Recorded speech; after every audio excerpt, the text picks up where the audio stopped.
Good morning, friends and villagers. Dave Paulides, Can-Am Missing Project, a copyrighted edition for our video channel. And we are indoors today. It's really windy outside. And Huck is in the house. So this is the Missing Persons edition with our co-host, Huck. And Huck's in a good mood today, thank goodness, and she won't be barking too much, hopefully. But we're going to get back to our segment. And today we're going to start off talking about something pretty unusual, which we have talked about in the past. I'm Dave Paulides, copyrighted edition for a video channel. Cattle mutilations, animal mutilations. What does it all mean? And you know, they were going on at Skinwalker Ranch. As I've told you before, people there have told me that my work has something to do with Skinwalker Ranch. And that's fascinating. Well, if you don't look at all facets of what's happened at the ranch, then you really aren't a thorough investigator. Now, many of the things regarding animal mutilations, and I'm talking livestock mutilations, just general animal mutilations, is that the mutilation doesn't really happen where the animal is found. And we know that because animals have been found in the middle of mud. There's no tracks going in or out. So they are placed there, dropped there. So where does mutilation occur? Well, that's the million-dollar question, isn't it? They're either picked up somehow, and there's no evidence that they're picked up with cable, ropes. There's never any marks on the animals. So how they're leveraged into the air is a good question. But they're picked up and they're taken somewhere. And are they taken to a lab? Well, I suppose that's a possibility. Are they taken to a ship? I guess that's another possibility as well.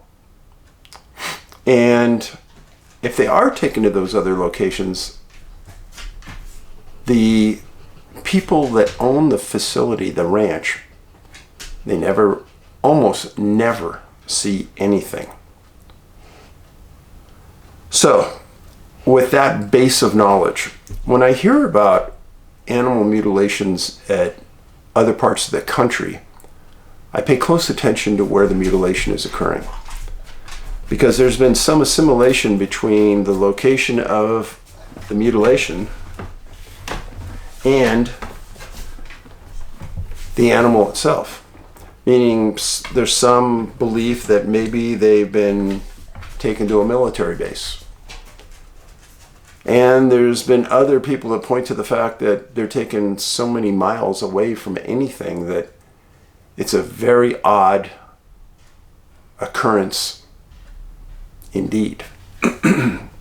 Well, just recently has been another animal mutilation. And KUAC in Fairbanks and KTOO in Alaska reported this. Here's the article. It says Alaska state troopers are investigating the killing and mutilation of a cow near Delta Junction, Alaska. So, where is Delta Junction? That's important. So, here's our map. Here's Anchorage.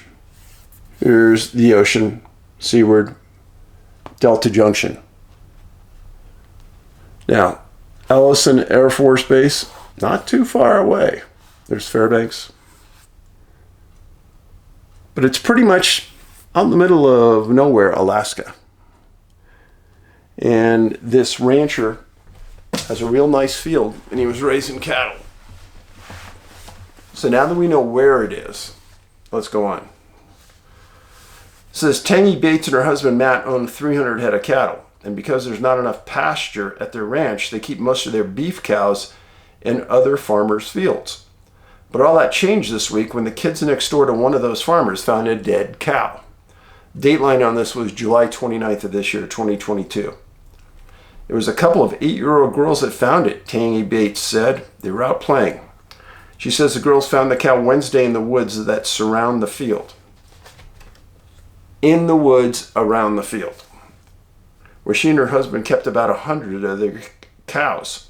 She says last week they found the carcasses of 2 other cows that had gone missing, and they weren't sure of their cause of death either. But Bates says the 3rd cow, a lactating female, had clearly been killed and mutilated. They had cut off her ears, her udder, her reproductive organs, cut her eyes out, back straps out, she said. Pretty common in cattle mutilations that those are the locations that they're taken. Bates says it appears the cow was killed within the past 5 days. She says some people have suggested it was killed by a predator like a bear, but she disagrees because the incisions clearly were made with a sharp edge.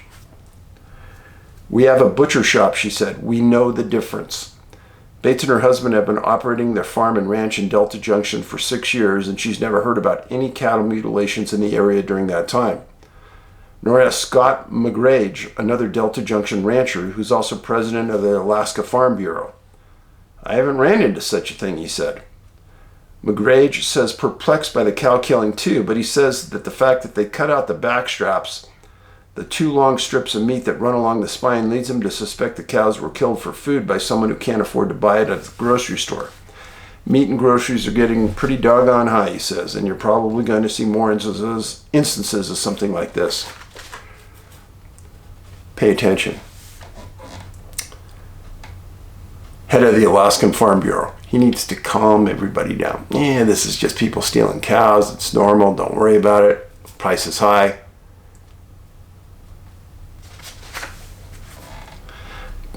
But the high cost of beef also means that the Bates and her husband will have to pay some $2,500 to replace each cow. And that doesn't include the loss of revenue they would have gotten from the sale of the calves and cows who would have produced. The short-term value is $2,500. But the long-term value of what that animal is I'm losing thousands and thousands of dollars, she said. Troopers are investigating the cow killing, and that's about all the spokesperson could say about it Wednesday. Bates says she and her husband have sent tissue samples from 3 cows to a lab in Washington State for necropsy in hopes that might shed some light on the case. But she too has her suspicions based on what she's encountered during a lifetime of ranching.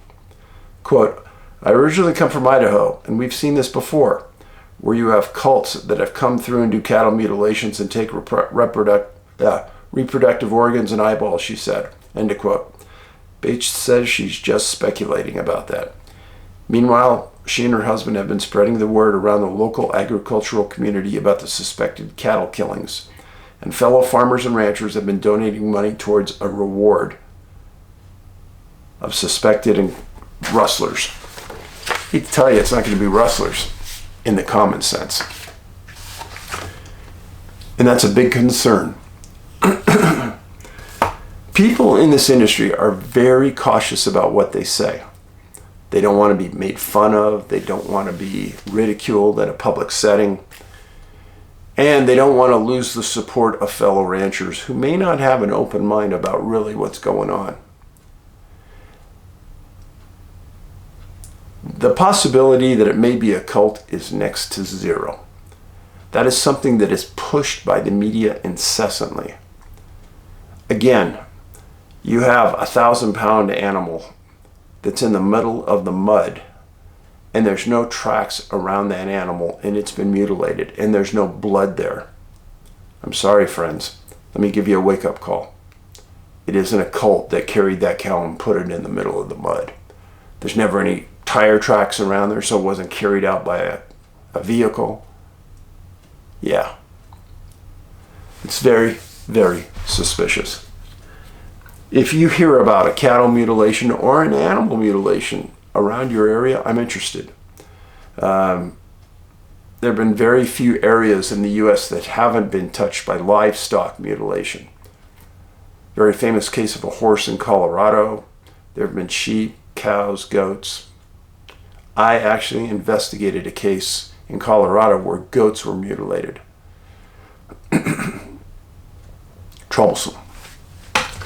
Now, we're back to some other things with the show. George Knapp sent me this, and it was from Nevada Public Radio. Dateline August 1st, 2022.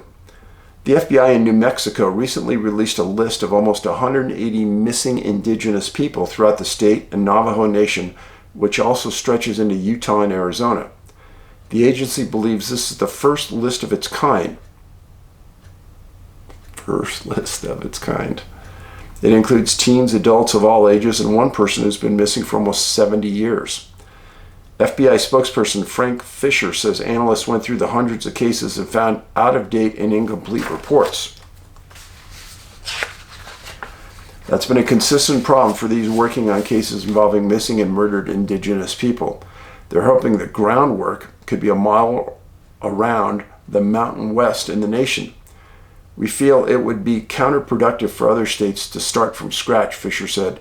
This is a blueprint, and we want to share this path going forward. Over the last 6 months, Fisher says the FBI combed through several databases, including NCIC, the National Crime Information Center, and social media pages to generate the list. They could only verify 177 cases, but there could be many more. We hope this shines a spotlight on the missing indigenous persons issue here in New Mexico, as well as nationally. These families need closure and justice. He says if people's loved ones aren't on the list, they should contact their local law enforcement agency. To view this list or get information, go to fbi.gov/MMIP. That's Mary Ida Paul. Now, why did George send that to me? First of all, I've stated before that Harvey Pratt and I have had lengthy conversations about the lack of investigative expertise and diligence when it deals with Native American people. It's horrible, and it needs to change. But this is a first step. And in George's note to me, it says, you see, they can put together lists. And what he was referring to, several years ago, I sent a Freedom of Information Act request to the National Park Service requesting a list of missing people from their jurisdiction. They stated they didn't have one, and that if I did want one from their entire jurisdiction, it would cost me $1.4 million. Hilarious. Because NCIC is something that all of their investigators access on a daily basis. All they have to do is put in parameters and locations, and NCIC spits out a list of missing people. How long would this take them? Maybe an hour at max. But put in the parameters, say 1895 to 2022, and put in the list of 180 national parks and monuments that are in their jurisdiction. That thing will be spitting information for the next 3-4 hours. Yeah, that's how easy it is. The National Park Service doesn't want to do it. They don't want you to know the people and the numbers that are missing from their national parks. I've just scratched the surface. Yeah, I did find, through my diligence and the diligence of our team, over 90 people that were missing from Yosemite National Park. That number is probably higher by now. And then once I found those 90 people, guess what happened? That's right. Yosemite printed a list of all their missing people. The only jurisdiction to do that within the National Park Service. Which tells me that I haven't yet figured out all the people missing from their other national parks. Now, if you're a dispatcher at one of the national parks, if you're a park ranger, you can do us a little favor. Go into the dispatch center of your national park jurisdiction and ask the dispatchers if they have a list of missing people on the wall in their center. And this is how I found out and got a list of missing people from from the Rocky Mountain National Park. It was just pasted on the wall in the dispatch center. I'm sure that many more are out there. And many people are afraid that they're going to get in big trouble if they send me something like this. But I've already gotten some, so there's a lot more to come. You could help. But on to the letters. Hey Dave, my name is Josh Lamb. I'm a concerned citizen and I've kept up with your work for years. I live in Leesburg, Georgia. I just got done watching the Skinwalkers at the Pentagon book review number 2. So I've done 2 book reviews on Skinwalkers at the Pentagon, part 1 and part 2. It's a very fascinating book written by Knapp, Kelleher, and Lakatsky. And all the videos are on this channel. And you said you wanted to hear people's accounts about blue orbs. So here we go. This happened about 10 years ago in my house in Leesburg. I live in a big house on 3 acres with a creek that runs behind it. I smoke cigarettes. And I was down to my last one day. Luckily, I had a pack in my truck. Now it was late at night and the front door would creak fairly loud, so instead of going out the front door, I decided to go out the back. This way I wouldn't wake anybody up. Walked out the back door onto my porch, went down the stairs, maybe walked 6 feet when I saw a blue orb gliding through the air. It came in from the right side point of view, from behind my garage. I stopped dead in my tracks and I thought to myself, hopefully it won't see me. Here's where it gets weird. As if that isn't weird enough. It's like the orb heard my thoughts, because at that moment it darted towards me within 5 feet of my face. It was the size of a softball. It seemed plasma-like. I also noticed that it wasn't a perfect blue. The colors seemed to morph. Where it was blue now, I could see hints of pink, which kind of made the orb turn from blue to purple to pink, but not uniformly. It's kind of hard to explain, but I'll try. While the overall color was blue, it seemed like it was either excited or charging, and the process morphed the colors. So while these color changes were taking place, it started creeping closer to me. Naturally, I put up a boxing guard to protect my face while tucking my chin into my left shoulder. I'm an unorthodox fighter. It was definitely watching me, and I was watching it. Now it was close enough that I could actually parry with it, parry. As if a punch was being thrown. I slowly extended my hand when it started getting closer to my face. That's when these words came into my mind. Don't touch me. I retracted my hand and the object slowly backed away. There was a slight moment where we both watched each other, and then the orb glided back to a point where it made its sudden left to float to me. When I had the thought maybe it won't see me, and it went back down the same trajectory that it was going. I stood there and watched it glide over my backyard and into the creek. I watched it until it was out of sight. I then went to get my cigarette, smoked one, went inside. Then I noticed I lost some time. Never had any health problems from either incident. I hope this helps. Orbs, interesting topic. A lot of people who think that an orb is actually a transporting device for some type of entity or crypto creature. They've seen these at Skinwalker Ranch. I've met a lot of people that have seen them. Met a lot of super credible people that have seen them. I've told this story before. But at one point, my wife worked for a big tech company, and her CEO was super wealthy. And he liked us. And he invited us to be on his plane that flew to Hawaii. We were going to Hawaii for a week. So we jumped on the plane, and this was a big Gulfstream, probably $40 million plane. And he knew me pretty well. And I was a policeman. And he said, hey, Dave, you want to be in the cockpit when we take off? I go, heck yeah. And he goes, okay. So he introduced me to the pilots. And he goes, hey, would you mind if Dave sat in the jump seat? And they said, no.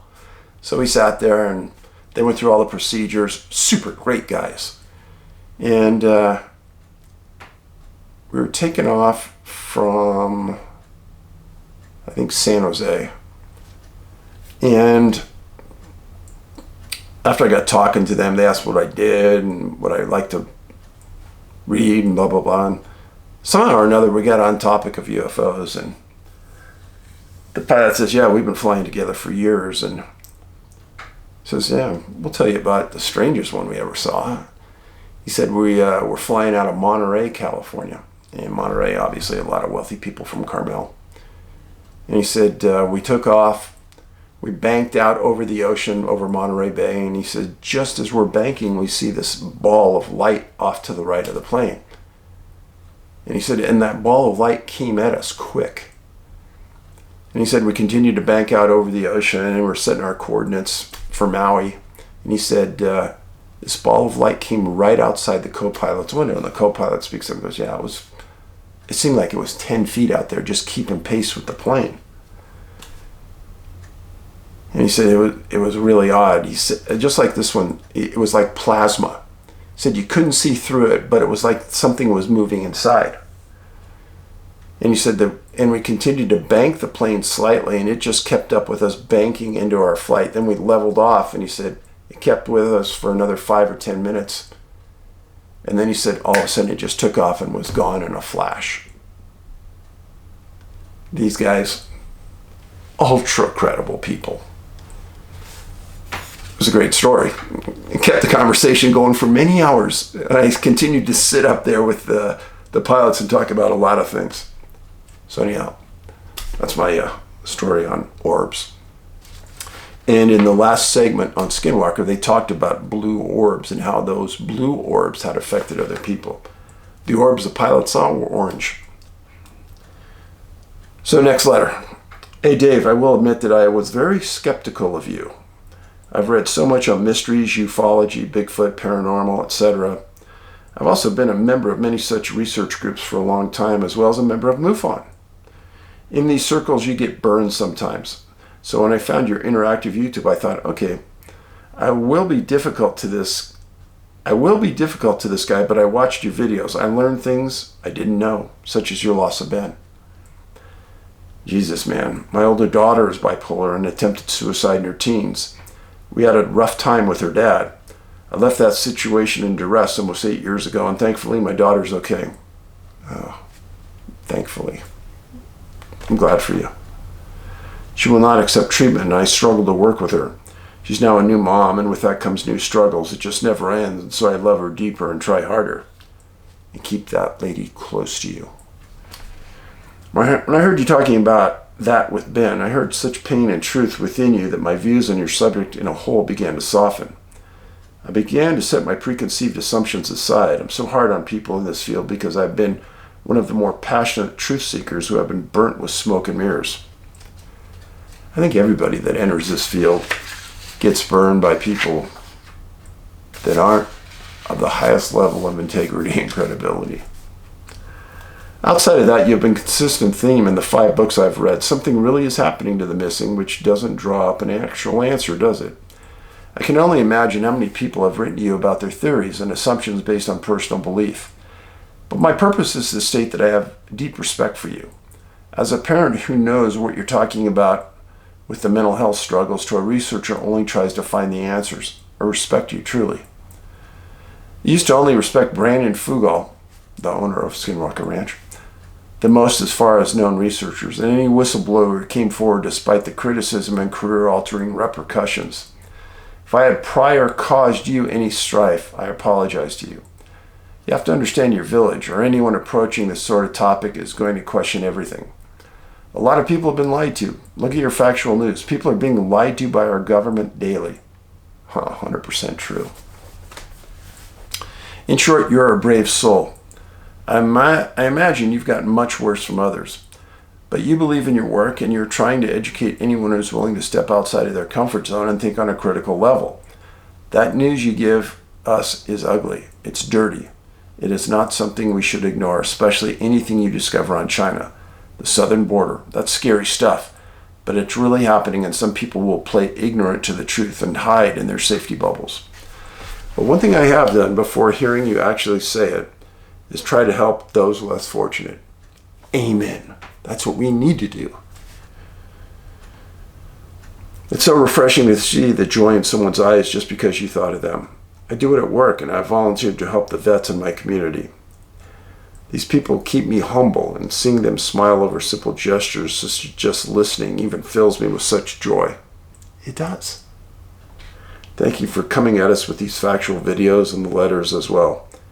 It means a lot to so many, and I'm sure you know that. Best to you, Huck, and Angie, and to Ben, whom he is right there with you. I hope he's right here.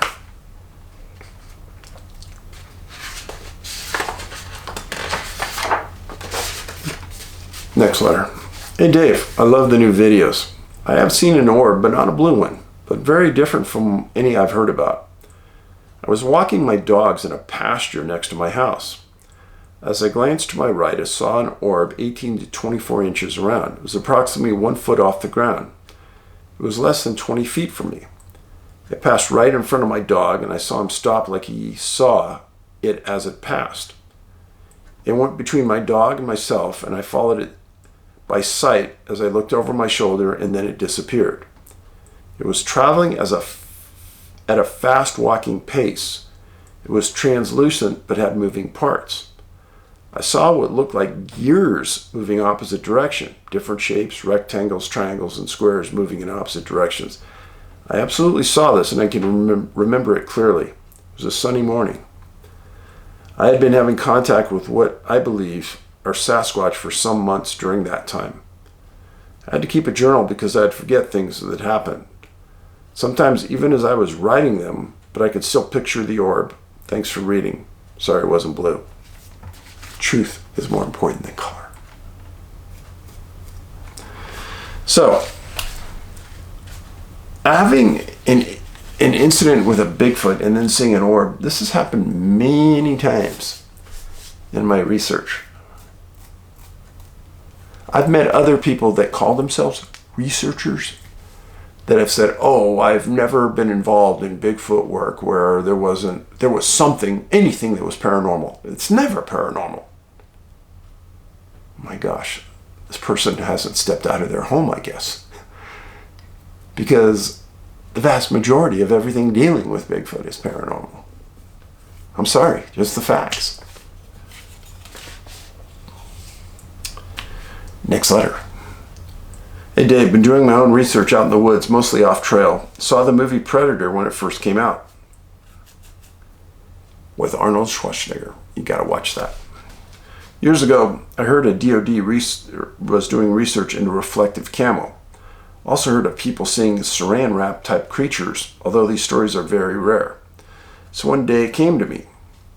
Hey, maybe this camo can reflect normal sunlight conditions, but what happens if you were to hit it with a concentrated wavelength like a laser? Maybe it would act like a stop sign when hit. Try it, but be careful, it will dazzle your eyes. So I bought a red and green laser and carry them all the time in the woods. I'll scan a tree line before entering and at times above me when wandering around.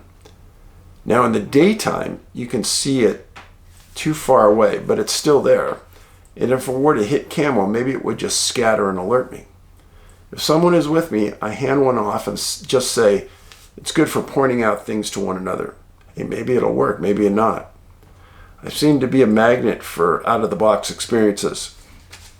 And honestly, I've never ever want or wished to see a saran wrap creature.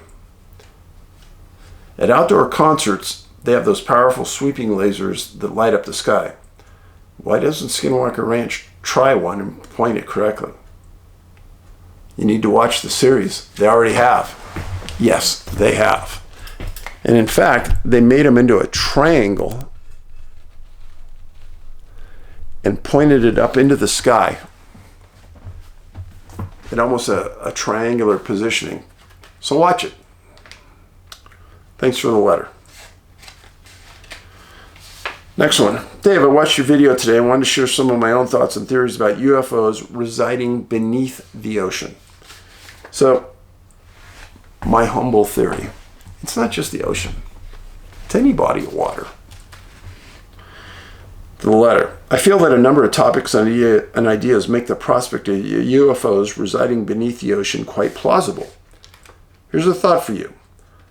Think about what deep sea fish look like. They are pale, some gray, some see-through. Many of them have exaggerated large black eyes. My theory is that the stereotypical grays are a low-light adapted evolutionary branch of humans. They are exactly what you would expect a human to look like if they existed beneath the ocean where sunlight cannot reach. They have huge eyes as a physiological adaptation to low light.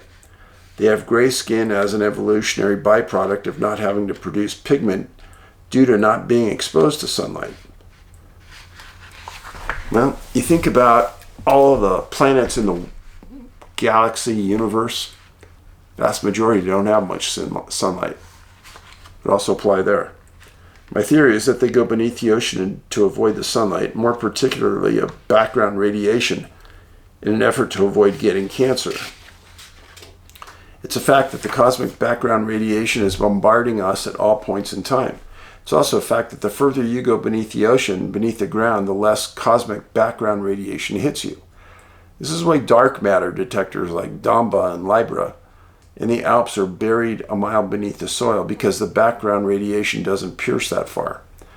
Anyhow, the less beta particles you're exposed to, the less likely you are to have a particle hit a portion of a cell that houses your DNA, causing it to mutate in a negative way, causing cancer. Lastly, I think that UFOs are reported to not have windows, because the beings that are controlling the craft cannot even see in normal light conditions, so they rely on some other type of technology or system to guide the craft. Anyhow, glad to hear your thoughts. Well, think about that. As I stated, the vast majority of the planets in the universe don't have a sun. They don't have sunlight. So the large eyes would be light absorption tools. But maybe it's true. I have no idea.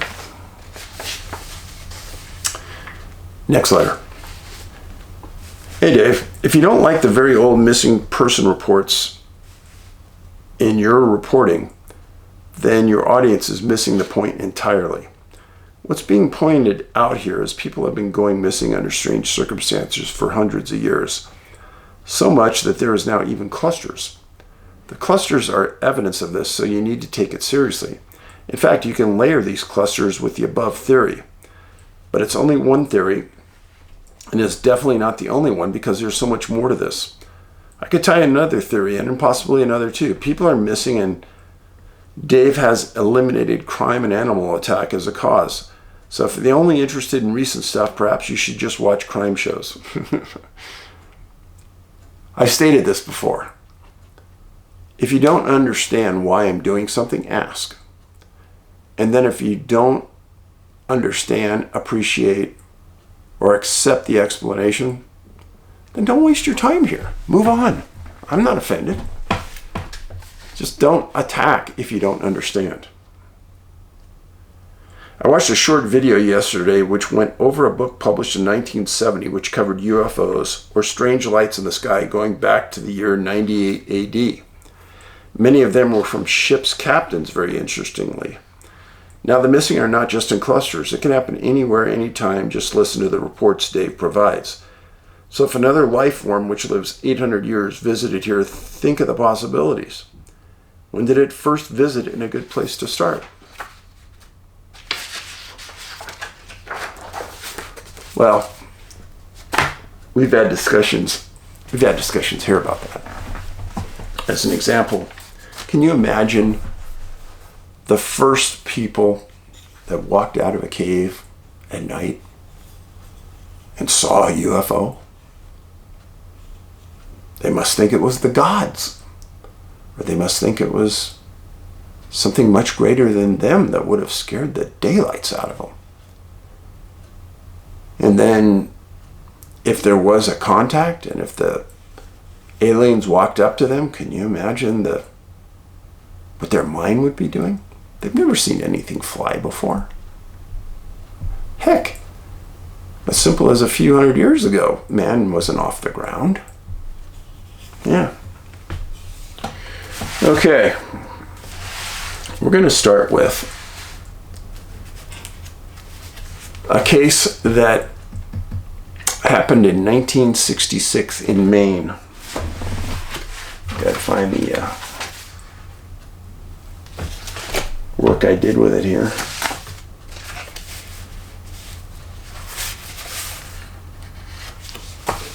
I'm sorry. The work was in 1966 in Pennsylvania. I get confused. So let's talk about Pennsylvania real quick. In my book, Missing 411 Eastern United States, I talked a lot about a series of missing kids, high numbers, all names and dates provided, that disappeared in Pennsylvania. There is no other state in the United States where the number of kids disappeared at that number during that time. And doing the research on Pennsylvania and looking at it, it's between two huge bodies of water.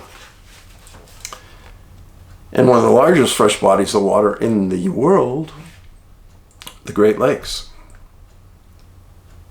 So this incident happened at a place called Parker Dam. I'll show you on a map where this is at.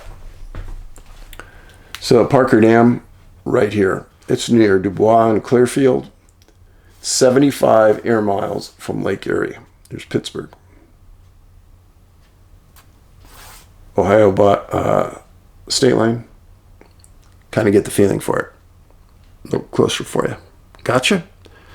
So, this involves a man who was 71 years old, James Gordon.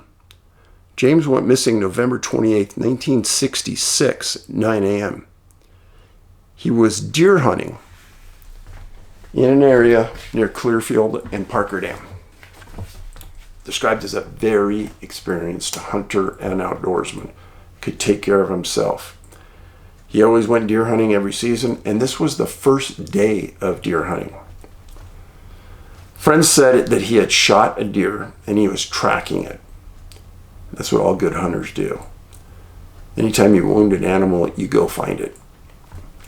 And he was tracking it. Well, that was at 9 a.m. Turned into the afternoon. Late in the afternoon, it started to snow. And that night, it dropped 12 to 18 inches of snow throughout that area. And James didn't show up back at a predetermined point at their camp. People were concerned. Well, what did that snow do? It obliterated any tracks or blood on the ground that James had made or was tracking. Well, his buddies called the Clearfield County Sheriff's Office. And on November 29th, the day after, they had 100 searchers. They pulled hunters off. And they actually got a bulldozer out to clear a path for the searchers to get further into the woods. On November 30th, there were 75 searchers, and canines had responded from other jurisdictions. On December 1st, there were 50 searchers and other canines from other jurisdictions. On November 2nd, search and rescue terminated. No searchers, and the combination of no searchers and heavy snow. Now here's the issue with this, and it happens even today. Opening deer hunting season. You're in a hunting area. All of the men, or 90% of the men, probably are hunting. Now you ask them to stop hunting and start searching. They give you 3 days of their life, and they don't see any tracks, and they don't see any evidence of the man being in the area. They're going to pull off. They're essentially going to give up. And they're going to want to go get their deer. That's why when I ask you to volunteer for a search and rescue organization in your jurisdiction, you can never have too many searchers. Now, the sheriff had called in the National Guard, the Civil Air Patrol, local fire departments, and police, and he got a lot of support. So he laid off for a while, and then on December 5th, the Clearfield County Sheriff gets 200 people to search shoulder to shoulder through the area near Parker Dam. And he thought he's going to find something. He's going to, James is going to drop his rifle, or he's going to find a dead deer, or he's going to find James. It had continued to snow. It was cold. And they figured a man 71 years old, how far can he really travel? Yeah, it's a good question. And I think every 71-year-old is a little different. But in this instance, it was very concerning to the sheriff because he never found a dead deer. He never found any tracks that could have been James. He didn't find any blood. He didn't find a rifle. He didn't find anything. And a search of later years, James was never found. What can happen to a 71-year-old man? You know, I've talked about this so long, and I have to be careful, just like you have to be careful, to not just start taking these things for granted. Because they're very, very troubling. Now, James' wife, his family, had to live with this the rest of their life. Yeah. On to the next case. So that was James Gordon, 71 years old, missing November 28, 1966, last seen at 9 a.m. Parker Dam near Clearfield, Pennsylvania. The next case involves an 18-year-old man named Ray Casalas, missing September 24th, 1980 at 2:30 p.m. He was a surveyor, and he was working near Knoxville, California. He was employed by the Desert Mountain Survey Company in Winnemucca, Nevada. And they were employed by a company called Homestake Mine. Now, 2 miles east of where they were surveying was a very famous place called One Shot Quicksilver Mine. Quicksilver mining was notoriously horrendous on the environment in California. And what would happen is that even though they may shut down the mine, the quicksilver or the mercury would run out of the mine and kill things in its path and poison fish, and it was horrible. So Ray was working with a partner up in this area. Now let me show you where this was. This is Clear Lake, California. This is Lake Berryessa. And they were almost dead center between the two bodies of water. Yeah, that's Huck barking again. And they were in this area of these mountains. They're really in the middle of nowhere. That's a pretty desolate region of California. Well, they had a pickup time at 2:30. And his partner knew the last location where they saw Ray, where they were both working. Helicopter came, picked up the partner. Ray wasn't there. The helicopter took off, and for the next hour and a half, searched the area looking for Ray. Now, this was Ray's first day on the job, so you know he would have been diligent on the pickup, and he was walking with his partner. Now, it was in the jurisdiction of the Yolo County Sheriff, and that next afternoon, they had 25 to 30 searchers in this remote region. That was a lot. And over the forthcoming days, they had helicopters, Civil Air Patrol planes, and they got 2 canines from the El Dorado County Sheriff's Office. That was a smart move. El Dorado County is South Lake Tahoe area, going down the mountain towards Placerville and Auburn. But the canines are used to working in the mountains. Good call, get him in there, start looking, and they did. September 26th, there were 100 searchers and 7 dog teams. Helicopters, planes, ground teams. For the majority of that day and the previous day, they started searching at the point he was last seen and kept moving out. Well, late that day, 150 yards. 450 feet from the point that Ray was last saw, they find his body. How did they miss him for 2 days? They said he had fallen 100 feet. Well, 100 feet may kill you, you know you would survive at least some level unless you fell on your head. The coroner stated that he did fall, and they didn't release the cause of death. He was found in an area that has this triangle of Yolo County, Lake County, and Napa County. And, like I said, it's in an area almost dead center, very close to dead center between Berryessa and Clear Lake.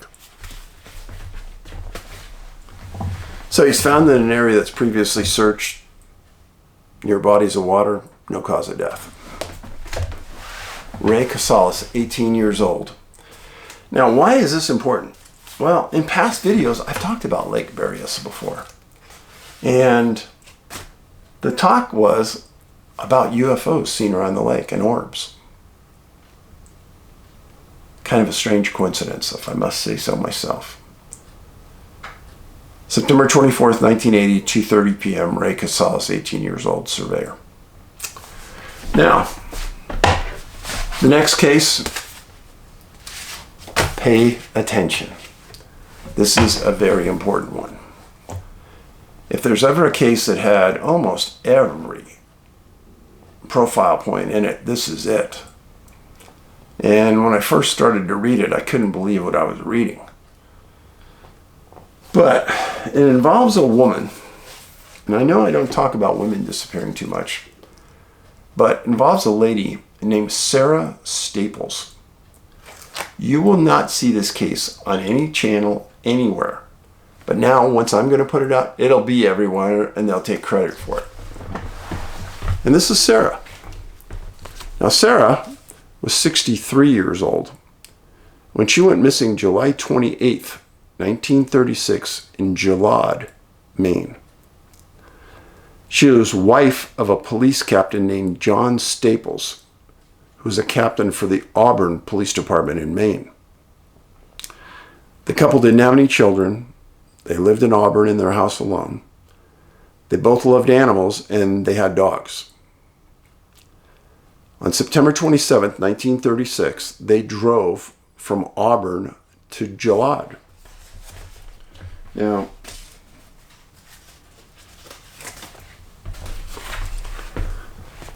this is Auburn. Gillard is up here right next to the New Hampshire border. Here's Augusta, Maine. Just to put it in, you can just see all the water everywhere around here. It's about an hour and 10-minute ride. So now you know kind of where this is happening. They were going to take a 2-day vacation out of a 2-week trip. First 2 days were going to be spent in Gillard, and then they were going to go on to the White Mountains for John's normal 2-week vacation. Everyone said they had a good marriage. They got along really well. They were sort of dependent on each other because they were the only people in the family. It was them and their dogs. So they arrived at the cabin on the 27th. On July 28th at about 4:45 in the afternoon. Important time. Sarah told John she was going to take their Pomeranian dog for a walk, take him to the bathroom, etc., and she'd be back in less than an hour. Well, as she takes the animals for a walk, she's seen by 2 boys entering the forest zone from an open field. And the boys said that she had a dog on a leash. She appeared fine. And those 2 boys, Bobby Curtis, a boy 11 years old, and another boy named Donald Breggett, 14 years old. So both boys are old enough to understand what they're saying. At 5:30, Sarah hadn't returned, and John now got concerned, left the cabin, and went out calling her name, looking for her. By 8 o'clock, he hadn't found her, hadn't heard of her, and he called the sheriff, called the local police, and asked for other people in the area to start helping him look for his wife. So July 29th, the next day, the sheriff had 100 searchers there from the local community in a grid. And the boys saw what the commotion was about. And the boys' parents heard about the disappearance and got a hold of the police. And the boys told the police what they saw. At this time, a police dog from Lewiston, Maine, arrived on scene. Well, already searchers were concerned because going to the location where the boys saw the woman, they didn't see any other tracks. And they couldn't determine which direction she was going because the canine wasn't picking up the scent trail. Now, on July 30th, they jump up to 100 searchers in a grid pattern. Police and firefighters from the area responded. Oxford County Sheriff had the jurisdiction. John said that he was surprised that his wife would walk very far at all because she was wearing very light, thin slippers that she had worn in the cabin. Still found nothing. July 31st, 100 searchers. The state got involved. And John Staples was interviewed by himself. Told the same story I just told you. The state went and interviewed the two young boys, verified everything John stated. There was nothing to show that John might have been involved in his wife's disappearance. And in fact, the state gave interviews saying that there was no evidence that a crime had occurred. Now, during those previous 3 days, the Androscoggin River and the Wild River ran very near the location where Sarah was last seen. And the police made a determination that they were going to drag those rivers just in case and search the banks. Well, they searched the banks and none of the banks had caved in. There was no footprints near the banks. There was nothing found by dragging the river. There's nothing to support Sarah was even there. August 2nd, 200 searchers, woodsmen. The case got national attention. And many articles at the time said it was Maine's biggest mystery. So let me stop you there. When a police officer or their family becomes the victim of the crime, I can tell you that just the reality of the world, everyone tries a little harder. Everyone works a little harder. People are willing to work without pay. People are willing to work overtime without pay. It's your brother. I mean, you go and you do everything you can for him. And they were seeing this in this search. Now, a phenomenal thing happened. On August 6th, the Pomeranian Dog shows up on a road 8 miles from where the incident happened.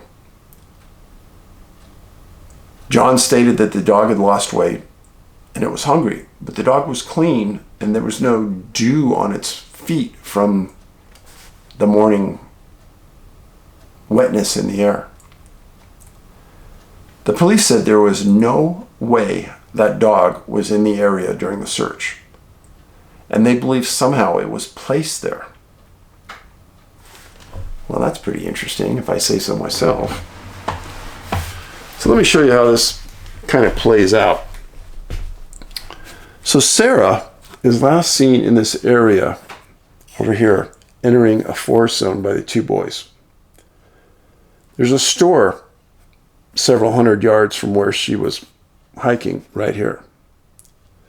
There's nothing in this area but a large open field and nothingness up in this area for miles. Even today, this is very remote.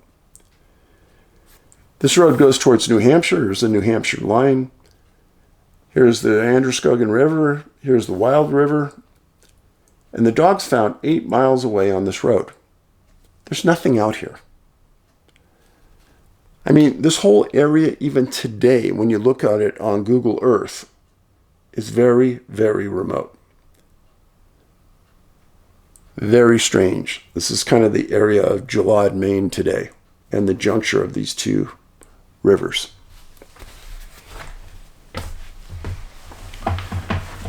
In the following years, John Staples set up multiple searches to go back into that area with friends and relatives. Nothing was ever found. Now, when the dog came back, the dog didn't have the collar or the leash on, which means something had to have taken that off. I found an article a couple years after this incident, and it confirmed that Sarah was never found. And a big important point that I went back and dug into to confirm it. But when Sarah disappeared the night of July 28th, at about 7 o'clock that night, it started to rain. And it rained real hard through the whole night. And this article stated, which would have made sense, that the rain obliterated her tracks in any scent trail. Article went on to say that it was the opinion of the sheriffs and the police that Sarah was not in either of those rivers. There was also no evidence of abduction, and it happened in an ultra-rural part of the state. So let's look over the profile points. I've told you before that a lot of people disappear with a dog. Sarah was with her dog. They bring 9 different canine dogs to that area, and they can't pick up a scent, and they don't find any tracks. She disappears in close proximity to 2 rivers. There was a weather-related issue, and she was never found. How do you package that up and explain a 63-year-old lady disappearing and not being found? Now, I got to impress upon you. She was a city person. She lived in Auburn, Maine, in the city. People back then didn't exercise like they do today. So someone of 63, I showed you the picture, maybe wasn't in the best shape. How far can she really hike with a dog? She was walking into a forest that there was nothing there. There weren't cabins, there wasn't a neighborhood. And those boys confirmed that nobody else was around her, just her and her dog. The time of the disappearance, 4:30 in the afternoon. Most common time to disappear, 4 p.m. This thing hit on a lot of big points in my world. And when I dug deeper on this case, I felt very sorry for John Staples. I understand completely why the police targeted him. But I also know that any competent policeman would have cleared him real quick with the statement of the boys. Now, they did ask the boys if they had heard anything, seen anything else in that area, and they hadn't. So what happened to Sarah Staples?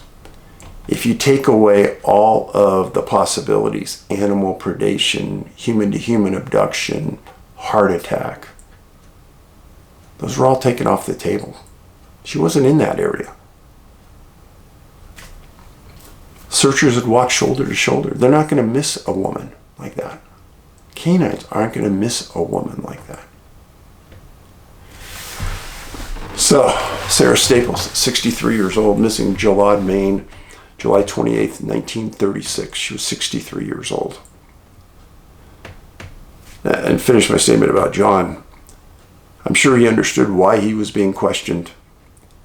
I'm sure that he went with it, just told the truth, and tried to get the investigators back looking for his wife. So those are the 3 missing person cases today. Please share them on your social media. Please watch our videos. I put up a pretty important video yesterday that I really wish you'd watch. And the link is on this video. And then we have the other 2 Skinwalker book reviews that I've done. Friends, I'm humbly very appreciative that you come here and you watch this. And if you see anything on this video or on the links below it where people have made comments, and you see anything from a WhatsApp, like click here, go to WhatsApp, has nothing to do with us. It's a fraud trying to steal your money. I've reported it to Facebook. They won't do anything about it. So I cleared it out of as many of the notes on the videos I could. But watch our movies. Missing 411, Missing 411, The Hunted. You can watch them on Amazon. The links below this video to them are there. And I've written 11 books about missing people. Do not buy our books on Amazon. Do not buy our books online. Those are resellers that are going to rip you off, charge you $50 to $100 per book. $24.99 on our site, and the link is there. I hope you're having a good summer. Sounds like Huck's taking a nap. She'll be ready for an afternoon of fun. In the meantime, be nice to people. I'm going to be out this afternoon. I can guarantee to you I'm going to do something nice for someone. Makes my heart feel better. You have a great day. Paulides out.